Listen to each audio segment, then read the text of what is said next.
నేను చూశాను ప్రతిపక్షంలో ఉన్న పార్టీ నా పైన తీరని ఆరోపణ చేసింది. వాళ్ళు అధికారికంగా ట్వీట్ పెట్టారు. వాళ్ళకి నేను 24 గంటలు సమయం ఇస్తున్నా. 2000 రూపాయలు నా బ్యాంక్ అకౌంట్కి వచ్చింది, నా జోబులోకి వచ్చిందని వాళ్ళు అంటున్నారు కనుక నిరూపించండి, లేదంటే ఆ స్టేట్మెంట్ విత్డ్రా చేయండి. ఈ రెండు చేయకపోతే చాలా తీవ్రమైన పరిణామాలు ఉంటాయి. లీగల్గా నేను దీనిపైన ముందరికి వెళ్ళాలని నిర్ణయించుకుంటాం జరిగింది. ఎందుకంటే ప్రజలు కూడా ఒకటి గుర్తుపెట్టుకోవాలి, వైకాపా పార్టీ అనేది ఒక అబద్ధాన్ని 100 సార్లు చెప్పి నిజం చేసేదానికి ప్రయత్నించే పార్టీ. 2019 ఎన్నికల్లో కరెక్ట్గా వాళ్ళ సొంత బాబాయిని వాళ్ళే చంపేసి ఏకంగా నింద మా నాయకుడు చంద్రబాబు నాయుడు గారి పైన ఆనాడు వేశారు. మేము ఆనాడు సమర్థవంతంగా తిప్పికొట్టలేకపోయాం కనుకనే ప్రజలు నమ్మారు.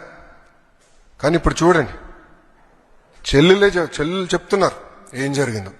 సో అలా అబద్ధాలు చెప్పి ప్రజలు నమ్మించడానికి ప్రయత్నిస్తున్నారు. ఈ 2000 రూపాయలు నేను ఆ ట్వీట్ని నేను చదివాను, ఆ 2000 రూపాయలు నా జోబుకి వచ్చిందన్నారు.